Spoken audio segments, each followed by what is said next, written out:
This is Bitsy Tulloch, and you are listening to Superman and Lois and Pals.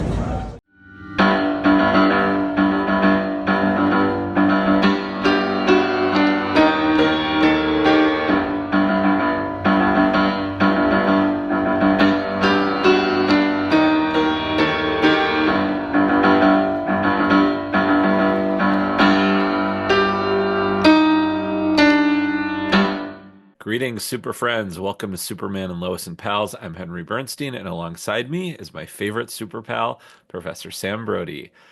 Hello, Sam. Hey, Henry. We are here to talk about the finale. It finally came. I couldn't have, picked a more perfectly named title for a finale that really we were not expecting, 2 years ago to hmm be right now. And I was thinking about other Superman TV series and how I guess one positive thing out of this is that none of the other ones really got to have a true series finale. The Adventures of Superman with George Reeves in the 50s, that wasn't a thing. Plus, he died in the middle of filming it. And then Lois and Clark got canceled in the fourth season on a cliffhanger.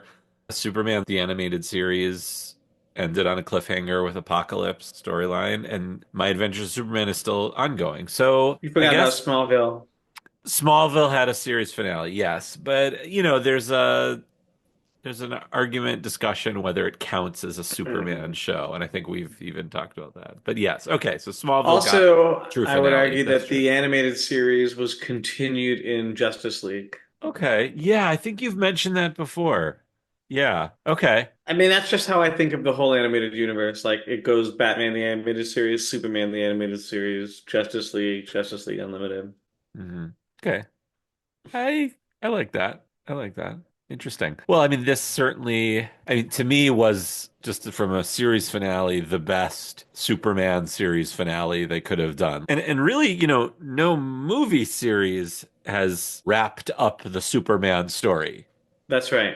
So In a way, it's there's not really, endings are not really a thing. It's the never-ending battle. right, right. So it's So only very in Elseworlds do you get endings for Superman, which is right. sort of for me. I think I bring it up like every episode. Like This season, that's been like the at name of some this. point in this podcast, it's a recurring theme for me. But like, it's just Someone's one more listening thing and that going, makes stop saying it. Elseworlds. I know it's like all I ever talk about. But Yeah. it was just the one final thing that really just confirmed that sense for me about this whole world that they created. hmm The fact that there was an ending, like. hmm Alan Moore did a Superman ending, one of the best Superman stories of all time, Right. right? But it's like precisely because it's so unusual, hmm because usually the story doesn't end. That's like the whole thing. All right. Well, let's talk about Superman and Lois season 4, episode 10. It went by so fast.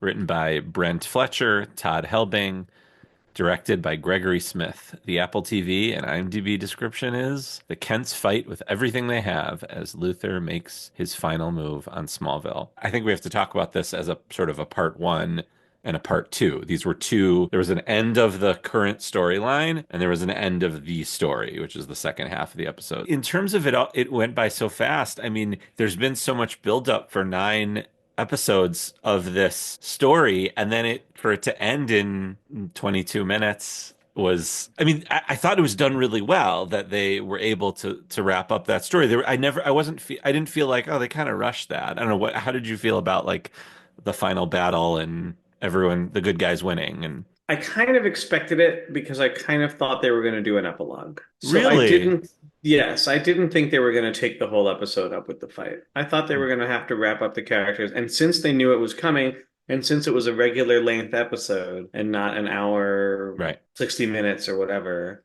right. I thought, well, this battle's going to have to be 15 or 20 of these minutes, and that's it.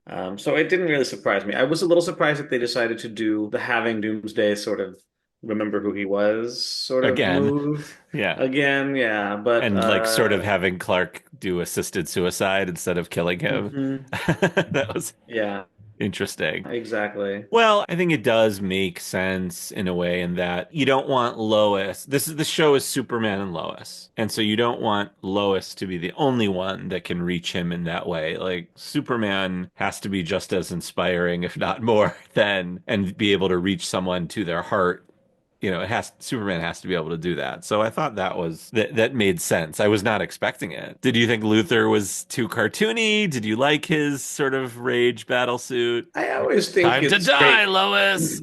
Yeah, I don't know. I think putting him in the suit is always good. Yeah. It's always I like the purple and green interface. it's always the sign that he's sort of past the point of no return, right? He's always sort of lost it when he's in the suit. It's like the That's a sort of great point. There's no like subterfuge. There's no like pretext that like he's a legitimate businessman who has others right. doing like he's the final straw. He's the final boss.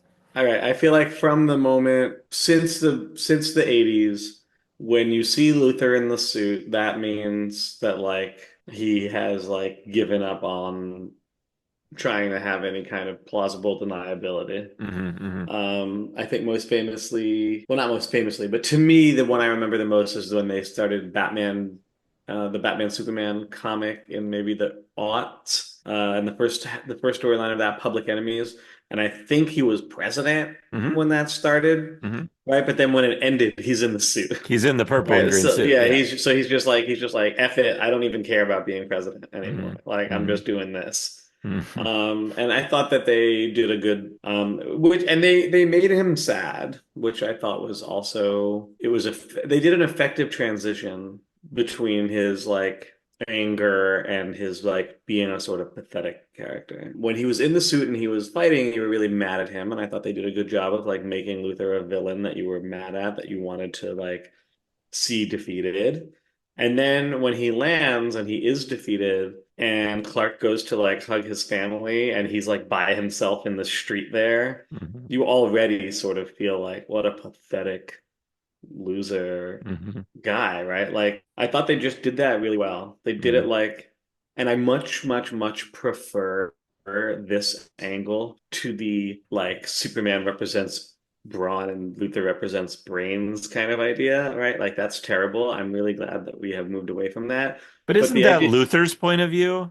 yes, but sometimes it's the story's point of view. Like in Hmm. some of the older stories, it's how Superman gonna win when he's so outmatched intellectually, and like you're supposed to worry about it that way. The And I same think the same Superman who would go to the fortress and have a whole like chemistry lab where he'd make a cure for an right, alien race. right. Yeah. But so here they actually just without, I mean, they might have once or twice in actual lines of dialogue, but in the last episode, I thought they just did a good job of just highlighting the contrast wordlessly. Here's somebody who has love in his life and who gives it and receives it, and here is someone who doesn't and cannot Hmm. and is incapable of that.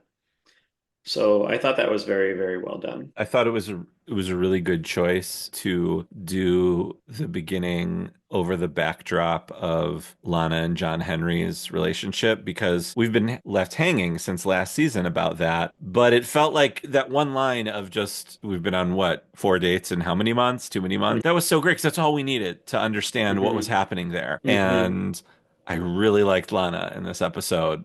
Both the sort of coy and honest way she's playing that whole thing, and then just not being afraid of anything. Hmm. I love that. So I thought that was a really interesting way to start the episode, even with previously on Superman and Lois, recapping that stuff. Like it was a regular episode in that way. So I, Hmm. I actually like that. It kind of set me at ease, like took the edge off of this is the finale pressure. And then it obviously all literally blowing up in their faces was a great way to get going. So I enjoyed that aspect of that. There were a couple of things writing wise that I really did not like, but I want to maybe, I don't know, do we want to keep focusing on stuff that we did like first?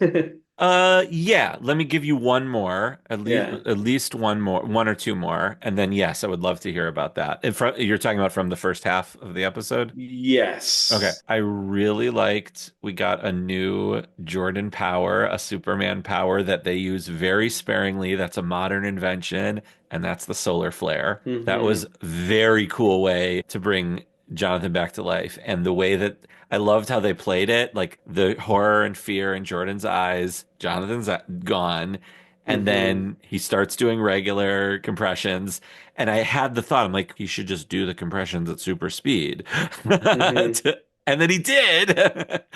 And then he was like so intense that he did the solar flare. I love that. Are you a fan of the solar flare as a rare Superman power introduced in the new late in the new 52? Yeah, I think it's fine. I mean, I feel like once they've sort of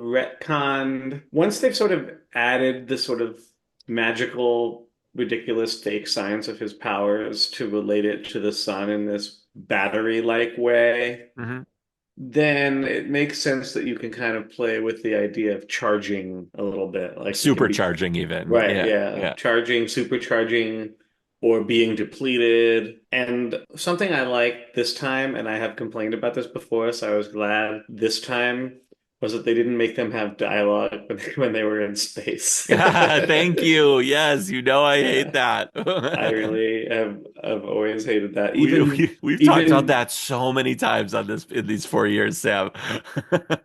Even the growling from Doomsday, right? Like, Yeah. I don't need it. I don't need the growling and the grunts and whatever. Just it's in space. You can have background music. It's fine. Just don't let them talk.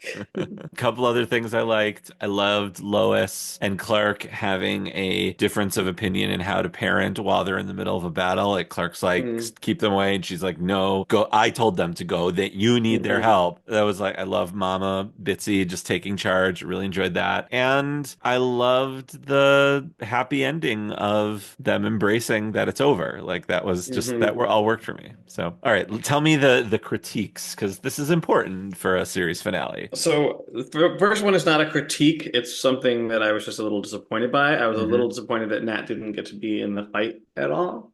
Yes, I was disappointed too. Where was she? I mean, Um, we saw her later. We'll get to that, but Yeah, but so I was like, sure, they would work her in some way, and then she just wasn't, and I was like, huh, it felt like a miss there. Now I understand that like there would have been the same conversation with John Henry that you had about the boys with Lois and Clark, because like he would not have wanted her to be in the fight, but I would have figured that she would have like found some way to be in it anyway, you know? wait, so So you think John off screen, John Henry was like, you can't be in this? well, maybe, but like I feel why make it be off screen, you Right. know? No, no, I agree Or with you. I agree with yeah, you. Yeah. yeah. So that was one thing. And then the other thing is that I really, really thought that they got something tonally off if they got to jail. So They got something tonally off when Luthor went to jail. yeah.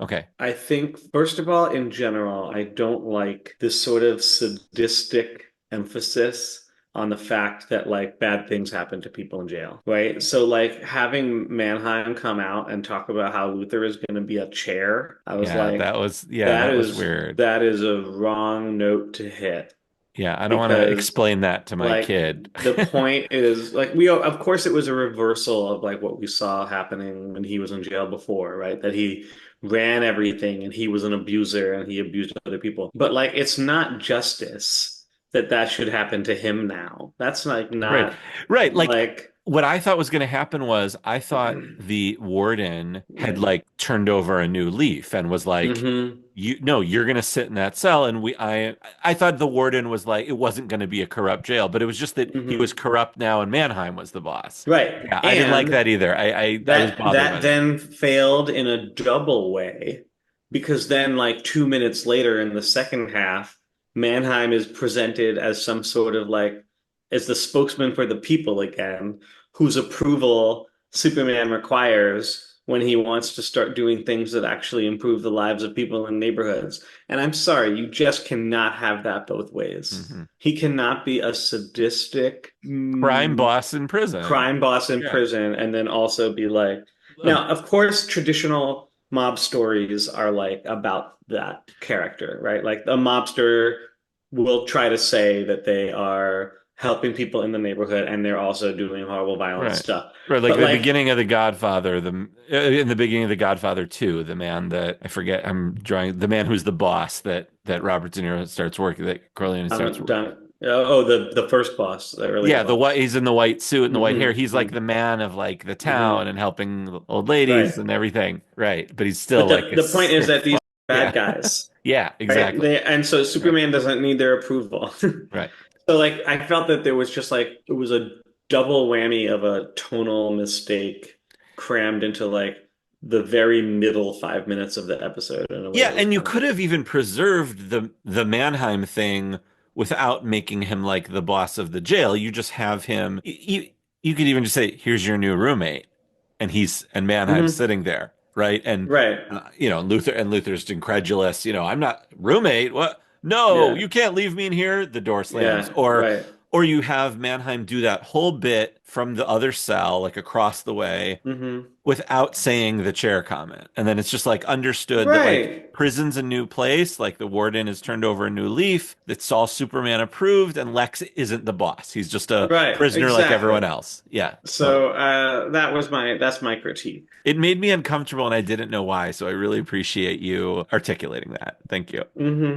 And it's Yeah. also important because that's the last real Luthor moment we get. We get this other Luthor moment later, but Yeah, that's well, not yeah. really, that's Yeah, not really that's him. right. When it's 1 year later, Sam, when we're Hmm. when we're in Strikers, as you're saying, and everything is really wrapping up. There, we get another wedding, and everyone is happy with each other and makes up, and Sarah goes on with her life, and Jordan is happy being a hero, all that stuff. Would you say this is like a bridge from?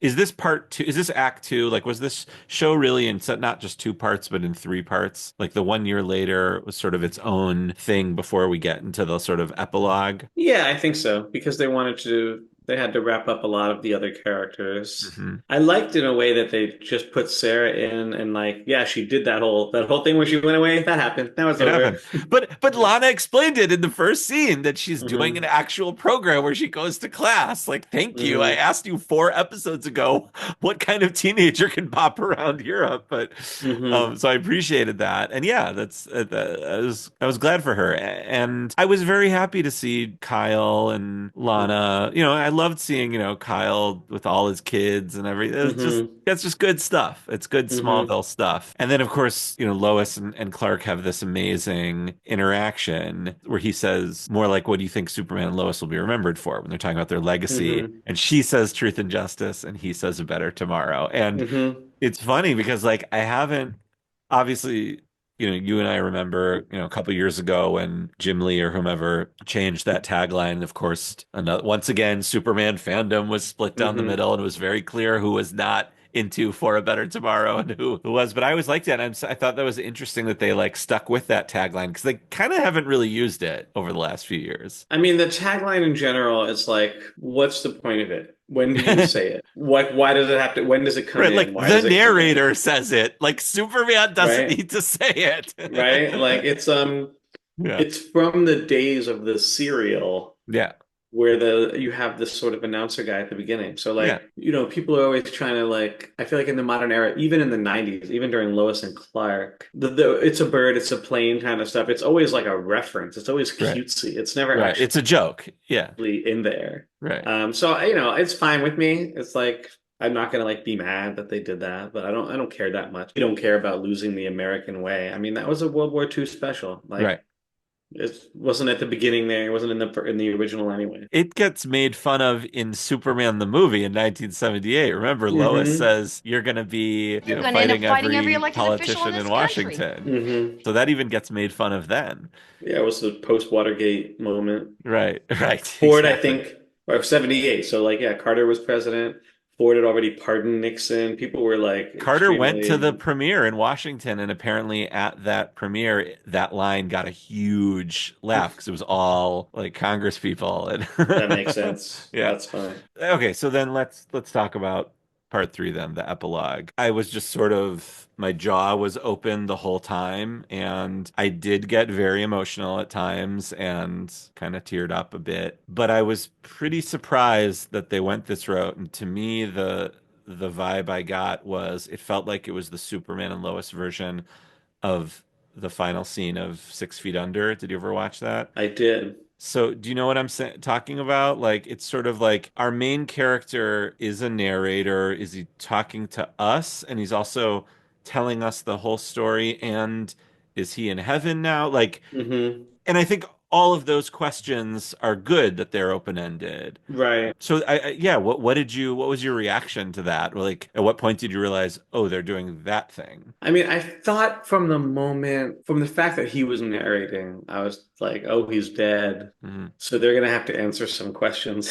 here. Hmm. The thing when they had Lois die and she says, "Daddy," Hmm. it reminded me a little bit of the comics, which also would be, we're going to give you a mythos about the hells and the heavens here. It's always some kind of weird Gnostic adaptation of medieval Christian stuff in like some weird way. I don't really care about that if they want to do it. It's really about like it's about the vibes and the feels, Hmm. more Hmm. than Did you oh, get heaven, vibes and heaven exists feels? in this world. Yeah, I did. I was like, it was effective for me. I thought the one thing that was like hard was the aging itself. So like, of course, they had to cast adult Jonathan and Jordan for two scenes, and then it's weird because then the fact that Lois dies from the cancer coming back, so it's implied that they grow old together. So she doesn't die when they're in their 50s. I wouldn't call that old. But then it's like, what are they? Are Well, they in they're already this in their 40s in this show.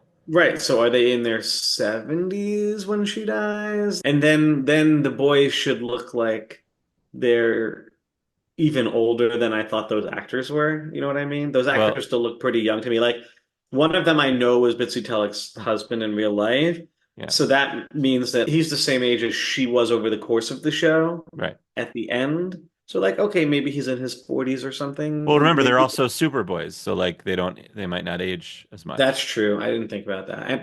But judging from the age of their kids, who all seem to be like the oldest seemed like 7 or something at the time. But it's hard to say because then when Lois he never died, got quite old in that flash forward. Her hair stayed dark like the whole time. mm, Like she and she's holding the little baby and she's a grandma, but she doesn't really Yeah. look like a grandma. Yeah. But then they mess with it a little bit because when he dies, everything reverts to whatever its sort of ideal form is for him. So he sees the boys as teenagers again. Hmm. And so then that makes it hard to like when he sees the grandkids, it's like, are they the actual grandkids? I don't know. It's like so whatever. I didn't care about that much. It was just like the aging was like a little hard for me to work with. Yes. Yeah. By the way, I owe an apology to you and to all of our listeners. I said that, it was confirmed that there was going to be a big cameo, and I think I misspoke. Bitsy Talik had said there's going to be a big, like, Grimm connection, and so everyone look out for that. And she had said there's going to be a cameo, but it wasn't a Superman cameo. It was just her husband playing. Mm. And apparently, I went back and looked online. Everyone was guessing that he was going to guest star be the cameo, but everyone thought he was going to play Bruce Wayne, adult Bruce Uh, Wayne. uh, But anyway, so I'm sorry for, oh, causing a little bit of a ruckus by making us pick what the Superman cameo. oh, I just assumed it was Crypto Oh, okay. who That ended which up is having also a great. I love that. yeah, I love that too. When that I dog don't, came in, I was I like, "Aw!" And then he said, "Hey, buddy," and I thought, like, "Oh, he named the dog Buddy." And then he goes, "Come here, Crypto," and I was like, "Crypto!" And of course, I prefer when Crypto is really a Kryptonian dog, but Of course, I of don't course. mind. I don't mind when they just name a regular dog Crypto. That's Yeah. fine. It was interesting. I mean, it didn't upset me that Lois died before and him died all over again, and then that he died. That once I sort of understood what they were doing, I was like, this is good. This is like Hmm. the explanation of how Superman's story ends. There were a couple things that I didn't understand. And maybe this is along the same lines as the aging thing, but when Clark says we refocused our efforts into giving back and whatever, and you see Hmm. him in what was the Gazette, now the his foundation or whatever. From what you observed, was he still Superman then, or had his powers gone away by then? Like you said, that was gonna. Unclear. Okay, It was not clear. I because mean, you when definitely have to assume that like no aliens tried to invade the Earth in the period of the rest of his life, right? Because like that is not you can't just skip over that. right. Well, It I think it's implied and that the and Todd Helbing confirmed this in an interview that the boys take over as Mm, Superman. So mm, and Sam, you got your shot of yes. everyone. You got Steel with the S in the cape, Nat flying alongside him. Hmm. One boy was Triangle era Superboy. The other boy was New 52, which was also a great design on its own. Perfect for Jordan. Hmm. That was Yeah, it was that just like was 1 second, but yeah. it was wonderful. It was that did it. I needed that. That was good. I was glad you got your Steel with the cape and the S. Yeah. Okay. So it's it was unclear to you because to me I felt like he's still Superman, but also doing these other things. He just doesn't need to do the Superman stuff as much because he's just multiplied Superman by times two. So there's now two Supermen. But I saw like an either a recap or an interview with Todd Helbing or something that at that point Clark had lost his powers, which would make sense why he just Mm, had a heart attack on the street and died. right, right. So that was interesting. Um, Yeah, I didn't, yeah, I mean, that was just an interesting way to go. I didn't really, it felt like the stuff about being a sort of activist was kind of towards the beginning of the rest of their lives. So I didn't assume that he had already lost his powers at that point. mm, mm, mm. At that point, right. But maybe by the time they were sitting on the porch drinking wine, Hmm. he had and he could just live his life. Yeah. Alone, sad Clark was that was rough. That was I was glad he got that dog that because Hmm. that was tough to watch. I mean, that was it was interesting because a lot of times I look at this as Bitsy's show, but he it was appropriate that he ended it. And of Hmm. course, it ends with the shot of Bitsy in her red dress, the famous red dress Hmm. from the cancer season. But I think it's interesting to have Superman writing that obituary to end this show. I mean, instead of both of them, or I mean, the show's called Superman and Lois. So I mean, overall, it was really emotionally affecting for me, and I just kind of got to give a standing ovation to this team of writers, Yes. producers, and directors and actors who successfully did a project of making a Superman show of the kind of thing I want to watch, the kind of Clark, the kind of Superman, the kind of Lois for 4 years. And I mean, it's amazing. So I agree, and this I give it an A, and it's really awesome. But you mentioned something that I want to complain about because Oh, this is our dynamic since episode 1 of this podcast, why right? change So now? Yeah, I feel like we have to be true to it to the end. a hundred So percent. even though I think this was an A finale, and I'm very happy with it, I do have to complain about one other thing, and it's a little bit weird. So I know that in the mythos of this show, in these characters as we know them, the red dress is very important. But partially because I was like in my own head a little bit about the mythology of the heaven, Mm. one of the things I was wondering, right? So because he's seeing people who aren't dead, like he sees the boys who are not dead, and that implies that like the heaven is manufacturing them for him, and he sees crying Luthor, who is obviously not Oh really yeah, there, crying but Luthor, right? like We didn't talk about him. he's like he needs to experience the sensation Of of forgiveness. forgiving a repentant Luthor, right? Hmm. So then when he sees Lois, what I want in my imagination of like a heaven is that he really meets her, but doubt is cast on that by the fact that he's seeing people who are not dead. So we know that heaven can make the appearance of the people. And then the red dress for me made it feel like it was his His like ideal of ideal. Lois, Right, rather than that he was really seeing her. Because I that he feel was like if he meeting was her. really seeing her, she would have been in the black pantsuit with the white shirt with a notepad in her hand or something. Right, Like, right.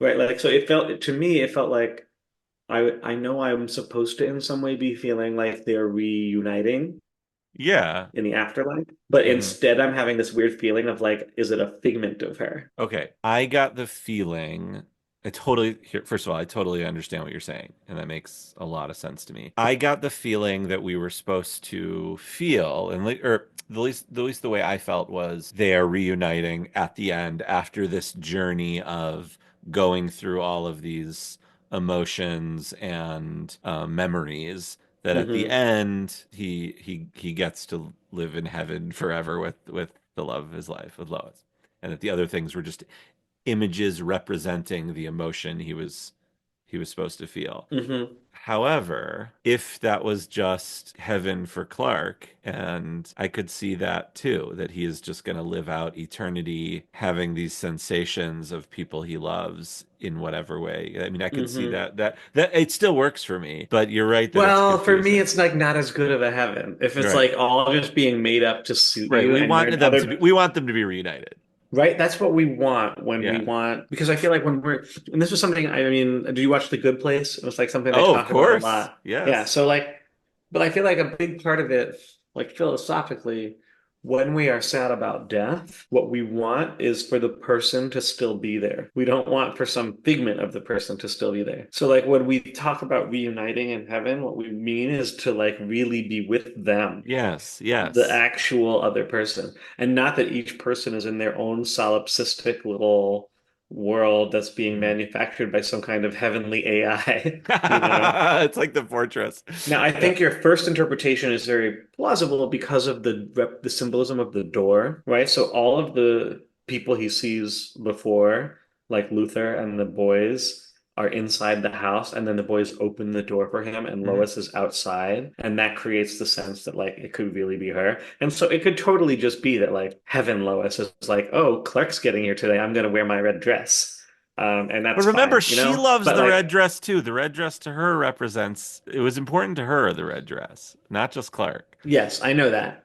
I know that. So again, I would not call this a critique the way that I would call the thing about the jail stuff a Mhm. critique. It's just that like my feelings while I was watching it, it was like a little divided because I Mhm. had on the one hand, what they were doing was working and I was being carried along with what they were doing. And then I was like I had this little other part that was like nagging at me, which Mhm. kind of also which made it more ambivalent of an experience rather than a sort Mhm. of pure experience. Have you, I assume you have not watched it a second time yet. No, I watched it earlier today. So I usually watch these things twice before we record.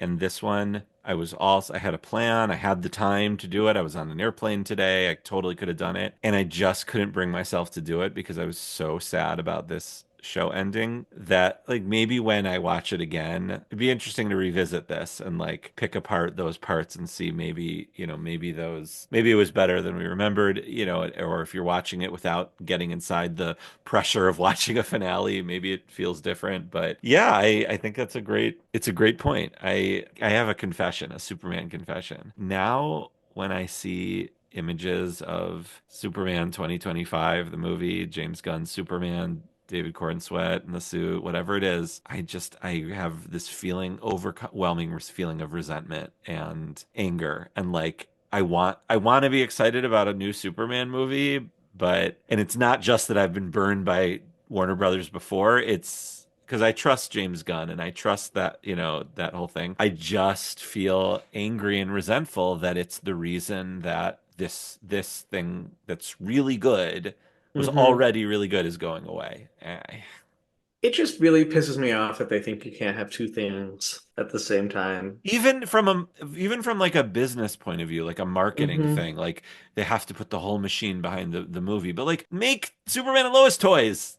People will buy them, make Superman and Lois comic books and Hmm. keep the show going. And do you know how hard it is to find like Superman and Lois merch? Like even that, they have like a mug and a shirt on DC's website. That's it, basically. I mean, maybe because they weren't going for the like teen boy audience and the little kid audience, so they like make merch for those groups. Yeah, Whereas for the movies, maybe I don't know. I assume it's PG-13, right? So I they assume so. probably Yeah, they probably think that like 10-year-old boys will go to this movie and buy right. action figures and stuff. But this show really was not for them.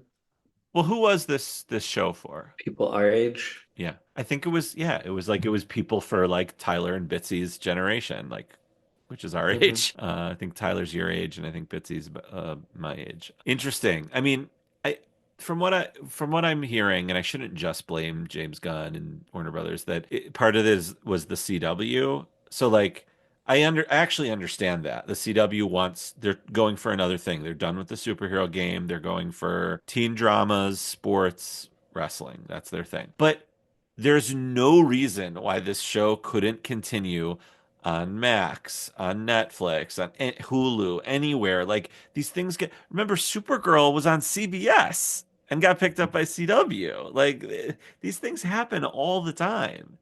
You have your own app, and I know I'm complaining, to be true to like you said, our podcast. Here I was in the first episode complaining on the same thing, and complaining about this, and now I'm complaining about the same thing. But it just really pisses me off and really makes me sad that like I don't get to see Bitsy Talek and Tyler Hoechlin play Superman and Lois anymore because of a network and a big company, you know? I mean, who knows? Maybe if the gun movie is super successful and they get to make more of them and they do the whole DCU and it all works out, they'll do some more parallel universe stuff. They'll And you'll do get like another they could do like a streaming movie and or they'll do special. like a crossover, Yeah, like just like they did on the CW itself where they brought Brandon Routh in. right. Maybe they'll do something and we'll get to see them again. Right. What's interesting, Sam, about the way that they did this finale is it leaves room for so many stories still. Because we saw the end hmm doesn't mean we don't get to see or we can't see what happened in between. Right. I mean, they could have right, because Jonathan and Jordan presumably have many adventures, and Hmm. the Steelworks team has adventures, and like if they wanted to do something that was set 2 years later instead of Hmm. like the 1 year later, right? They could do that if they wanted. But I feel like it's a slim chance because that kind of stuff never happens until the new world is sort of well established. Yeah, and then it's a Um, nostalgia thing. Like you're right. not it's gonna be you won't see Tyler and Bitsy for another 10 years. hmm And that'll be amazing when they come back, Right. because they'll do the nostalgia thing. Right. Uh, so you rated the finale an A. I did. How would you grade the series as a whole? I can't believe we're saying that. Well, I feel like I know what you give it. I am thinking, I guess A minus. Hmm. hmm Yeah. I mean, there were many aspects of it that were the best version of anything Hmm. that we've Hmm. gotten so far, Hmm. Hmm. right? Like, I think there's just no doubt that this was the best Clark Kent that Hmm. we've gotten.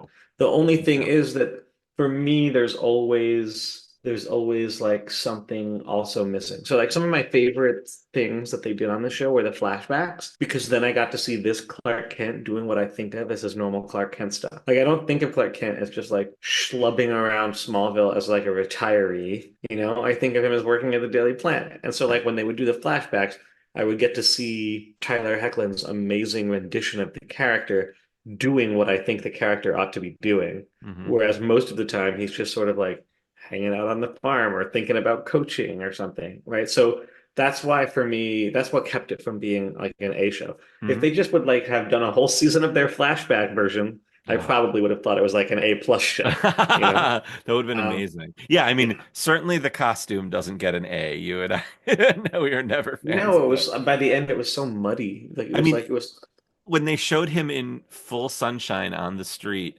it hmm looked black. Like hmm even when you light it, it doesn't look blue. right. So like Yeah. that's why like so the acting A plus, right? Hmm. Like the characterization A plus. Mm. There are certain things there that I have quibbles with, like, the way that Luthor was, felt like Elseworlds Luthor to me, but Hmm. like Hmm. in terms of just like if that's what they wanted to do, how they presented it, and the way that he was acted by Michael Cudlitz, I was just like A plus, right?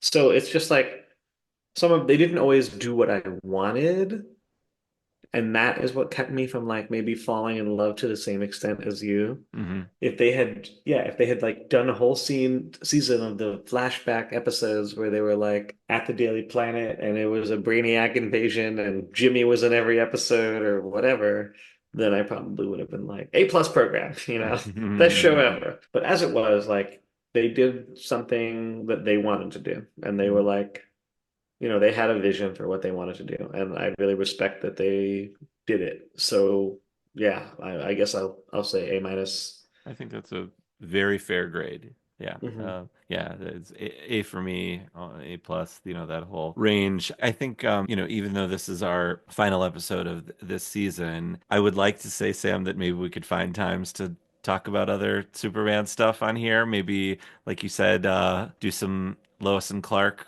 recaps and thought maybe we could go back and revisit all of Tyler and Bitsy's other appearances in the CW, maybe. Yeah, watch the Supergirl ones, Yeah. or the Flash episodes or whatever. Yeah, maybe we'll Yeah, do I'd be down. a crisis rewatch. Hmm Cool. All I'd be right. And down. I'd be down for that. maybe I'll finally finish my Adventures of Superman and we can talk about that. Maybe what we should do is like, when does the movie come out? July? July Or 2025. so if we did something once a month between now and then, we would have 6 episodes, and then we could do the movie episode. Great. I love that.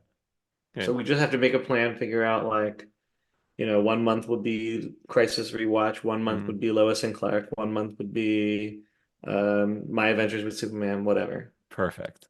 I love that. Great. Let's book it. Well, thank you, Sam, for coming on this journey through space and time with me. Thank you, Henry. I feel privileged and lucky to have been able to experience this program with a fellow fan in such an in-depth and cool way. Thank you, Sam. Yeah, I feel the same way. Thank you. All right. Till next time. All right, take it easy.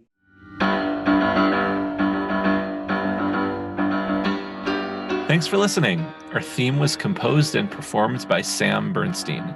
Don't forget to hit the subscribe button so you don't miss another thrilling adventure of Superman and Lois and Pals.